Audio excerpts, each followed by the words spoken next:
Kumar B ಹೊಳೆಣ್ಣವ್ರ ಅಂತ. ನಾನಿಲ್ಲಿ principal ಆಗಿ ಮದರ್ ತೆರೇಸಾ ಸ್ಕೂಲ್ ಅಲ್ಲಿ ವರ್ಕ್ ಮಾಡ್ತಾ ಇದ್ದೀನಿ. ಅಂಡ್ ಇವತ್ತು ನಮ್ಮ ಸ್ಕೂಲ್ ಅಲ್ಲಿ ಸ್ಕೂಲ್ ಎಲೆಕ್ಷನ್ ಪಾರ್ಲಿಮೆಂಟ್ ಅಂತ ಒಂದು ಮಾಡ್ತಾ ಇದ್ದೀವಿ. ಸೊ ಅದ್ರ ಸಂಬಂಧ ನಾವು ಇದರಲ್ಲಿ ಒಂದು 3rd ಸ್ಟ್ಯಾಂಡರ್ಡ್ ಇಂದ 10th ಸ್ಟ್ಯಾಂಡರ್ಡ್ ವರೆಗೂ ಸುಮಾರು ಒಂದು 300 ಮಕ್ಕಳಲ್ಲಿ 15 ಜನ ಮಕ್ಕಳು ಕ್ಯಾಂಡಿಡೇಟ್ಸ್ ಆಗಿ ಪಾರ್ಟಿಸಿಪೇಟ್ ಮಾಡಿದ್ದಾರೆ. ಅದರಲ್ಲಿ ಇವಾಗ ಎಲೆಕ್ಷನ್ ನಡೀತಾ ಇದೆ. ನೀವು ನೋಡ್ತಾ ಇರೋ ಹಾಗೆ ಇಲ್ಲಿ ಎಲೆಕ್ಷನ್ಸ್ ಎಲ್ಲ ಹಾಕ್ತಾ ಇದ್ದಾರೆ ಈ ಕಡೆ ಎಲ್ಲ. ಸೊ ತುಂಬಾ ಚೆನ್ನಾಗಿ ಸುಸೂತ್ರವಾಗಿ ನಡೀತಾ ಇದೆ.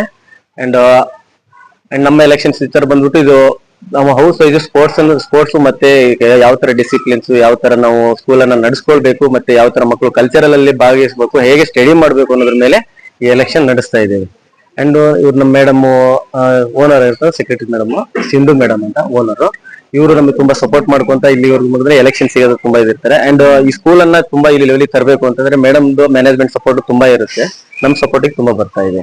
ಸೊ ಆದಷ್ಟು ನಮಗೆ ಈ ಸ್ಕೂಲ್ ಅಲ್ಲಿ ಮಕ್ಕಳೆಲ್ಲ ಜಾಸ್ತಿ ಪ್ರೋತ್ಸಾಹ ಮಾಡಿ ಎಲೆಕ್ಷನ್ ಸಂಬಂಧ ಇರ್ಬೋದು. ಮುಂದೆ ಈಗ ಮಗ SLC ಹುಡುಗರಾಗಿರ್ಬೋದು 15 ವರ್ಷ ಮತ್ತೆ ಹೆಚ್ಚು ಕಡಿಮೆ ಒಂದು 13 ಎಲ್ಲ ಬರ್ತಾರೆ. ಅವರಿಗೆ 18 ವರ್ಷ ತುಂಬಿದ ಮೇಲೆ ಯಾವ ತರ ಎಲೆಕ್ಷನ್ಸ್ ಇರುತ್ತೆ, ಹೇಗೆಲ್ಲ ಅವ್ರು ವೋಟ್ ಮಾಡ್ಬೇಕು, ಅಂಡ್ ವೋಟಿನ ಹಕ್ಕು ಹೇಗಿರುತ್ತೆ, ಮತ್ತೆ ಯಾವ ತರ ಅದು ಮುಂದೆ ರಾಜಕಾರಣಿಗಳು ಯಾವ್ದೇ ತರ ನಡೆಸ್ತಾರೆ ಅದ್ರ ಬಗ್ಗೆ ಸಂಕ್ಷಿಪ್ತವಾಗಿ ನಾವು ಅದನ್ನ ವಿವರಿಸುತ್ತಾ ಅವರಿಗೆ ಪ್ರಾಕ್ಟಿಕಲ್ ಆಗಿ ನಾವು ಅದನ್ನ ತೋರಿಸ್ಕೊಡ್ತಾ ಇದ್ದೀವಿ ಅಂತ ಇದನ್ನ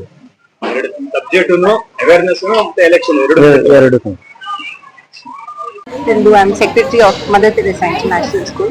Today we are having election commission of our school. It is actually a replica like how election commission happens in the country. So step by step, even principal sir, all our teachers have supported immensely, and even students. We have 15 candidates out of 300 students who are voting today. And mainly what we are doing here is that students get to know what the leadership is, and mainly kindness of how we can help other students maintain discipline, and any other functions is there. They have to take their own, without we going and guiding them, they have to take their own, this thing, what you say,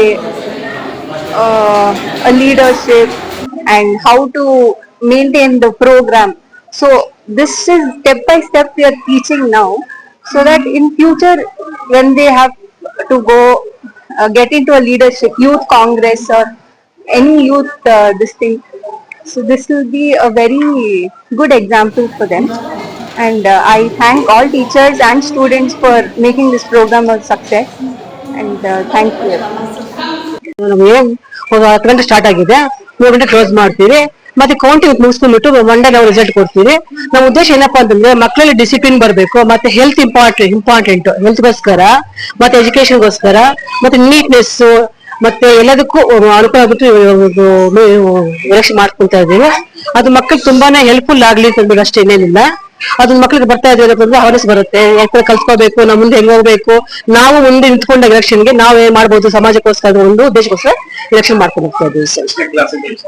3ನೇ ಕ್ಲಾಸಿಂದ 10th ನಾವು ಮಾಡ್ಕೊಂಡು ಹೋಗ್ತಾ ಇದ್ವಿ. ಮಕ್ಕಳಿಗೆ ಇದರಿಂದ ಕಲ್ತ್ಕೊಳ್ಳಿ, ಅವ್ರು ಧೈರ್ಯ ಬರ್ಲಿ, ಸ್ಟೇಜ್ ಮೇಲೆ ಹೊಟ್ಟೋಗ್ಲಿ ಅಂದ್ಬಿಟ್ಟು ಅದು ಕಳಿಸ್ತಾ ಇದ್ವಿ. ಅದರಿಂದ ಕಾರಣಕ್ಕೋಸ್ಕರ ಎಲ್ಲ ಫಸ್ಟ್ ಟೈಮ್ ಮಾಡ್ಕೊಂತ ಇದ್ವಿ ಸರ್.